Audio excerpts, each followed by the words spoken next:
Sampai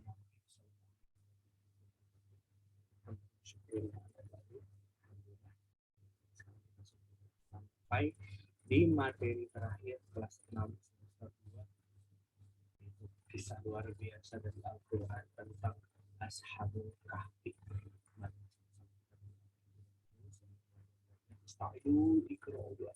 Bismillahirrahmanirrahim.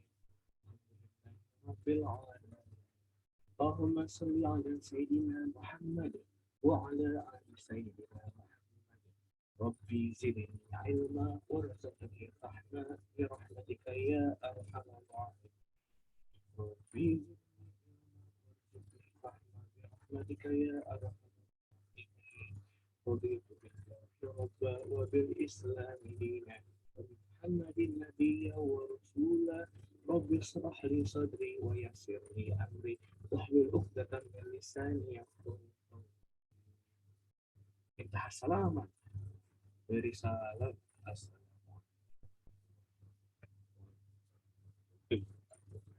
Alhamdulillah, langsung saja kita langsung masuk ke materi tentang Ashabul Kahfi. Pasti kalian sudah pernah dengar sebelumnya ini ya. Kita berarti cuma nge-review saja, diulangi kembali. Ashabul Kahfi seperti kita lihat di sini dalam slide adalah kisah zaman dahulu. Ya, ini bedanya kisah dengan dongeng ya. Kalau kisah itu sesuatu yang betul-betul terjadi, diceritakan dalam Al-Quran, itu semuanya kisah-kisah, semuanya betul-betul terjadi. Beda dengan dongeng. Dongeng itu yang fiksi namanya, berarti tidak nyata. Kalau ini benar-benar terjadi, nyata berarti. Di sini kita lihat ada berapa pemuda? 1, 2, 3, 4, 5, 6, 7. 7 orang pemuda dan 1 kirtomir. Ya, di antara kisah yang dapat kita temukan banyak sekali hikmahnya. Kita mulai dari slide yang pertama. Ashabul Kahfi berarti penghuni gua. Baik, diharapkan sudah diamalkan semua setiap hari Jumat. Kalian semua sudah membaca 10 ayat Al-Kahfi ya. Siapa yang membaca surat Al-Kahfi 10 ayat pertama dalam Al-Kahfi dan hari Jumat, maka kuburannya akan terang.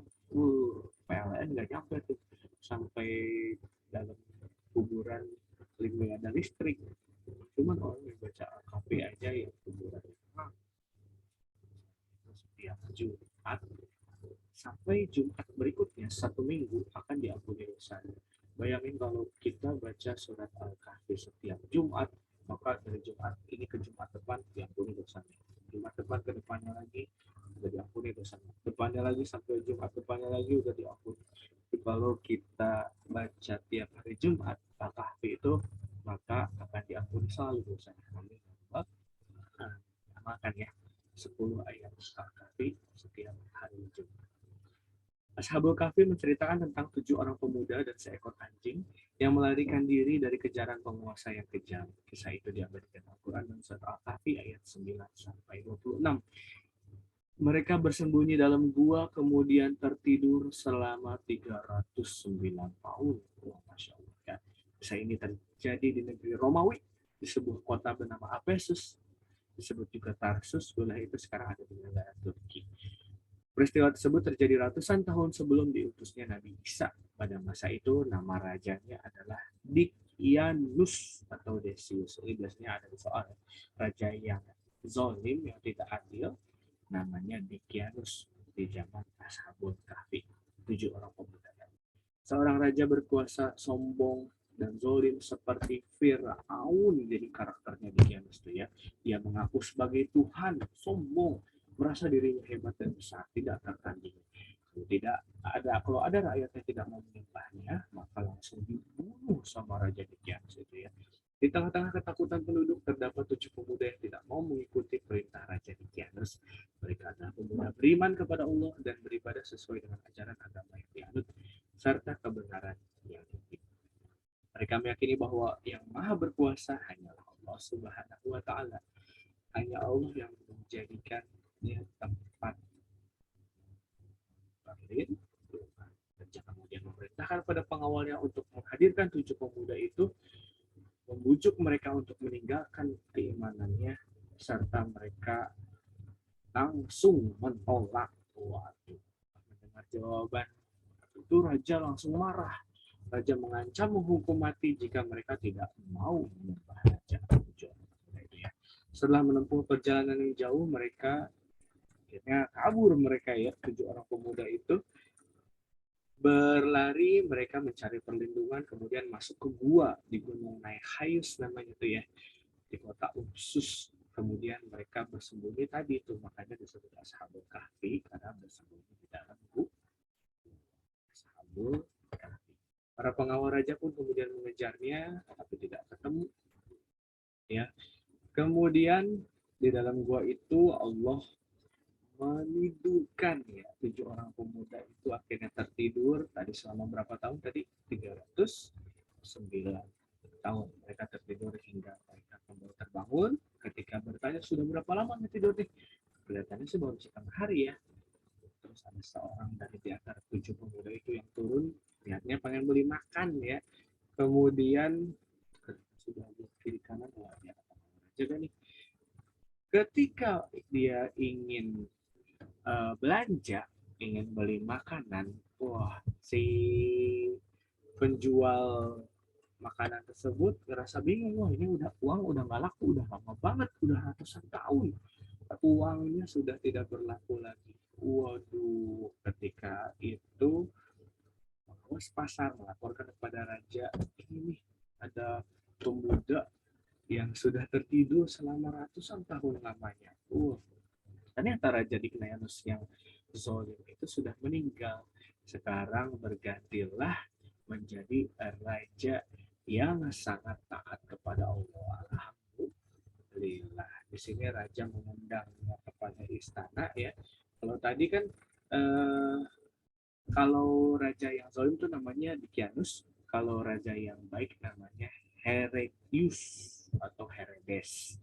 Ya, di sini diundang ke istana, diminta cerita-cerita, kemudian akhirnya menjadi viral, menjadi viral kalau sekarang ya, menjadi masyhur kalau zaman dulu tentang kisah Ashabul Kahfi yang tertidur selama 309 tahun, bangun-bangun berubah, rajanya sudah dalam kondisi yang berbeda. Nah, jadi hikmah yang bisa kita ambil yang pertama iman ya. Landasan pokok yang penting dimiliki manusia adalah satu-satunya iman itu yang dibawanya, tidak tergoda oleh juga Kianus. Nah, ini kalau sekarang mah kalian tergodanya bukan Raja Zolim, tapi ini game. Enemy has been slain. Oh, main MOBA, main Roblox, main game online, jangan tergoda.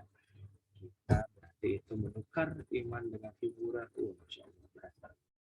Kemudian di sini berani melawan kesesatan. Kalau ada orang aku sebagai Tuhan, masa boleh ya? La ilaha illallah. Syirik itu satu-satunya dosa yang tidak akan diampuni oleh Allah. Menyekutukan Allah, menyembah selain Allah itu tidak akan diampuni. Contoh kesesatan selanjutnya kalau zaman sekarang itu ya pelanggaran tata tertib. Wah, berbohong pada orang tua dan guru, kecurangan saat ujian, orang yang berani melawan tata tertib, orang-orang yang berani melawan kesesatan akan dilindungi Allah. Sedangkan orang yang melakukan kesesatan dilindungi sama sekitar. Nah, untuk sekian di materi hari ini ya. Pak Iki pengen semua memahami kisah Ashabul Kahfi ini. Jadi nanti ketika kita bertemu lagi, kalian sudah bisa menceritakan satu-satu nih depan kelas kisah Ashabul Kahfi ini. Jadi kalian sudah punya catatannya, kalian pahami sehingga kalian bisa menceritakan tentang itu tugas. Sekian dari Pak Iki. Assalamualaikum warahmatullahi wabarakatuh.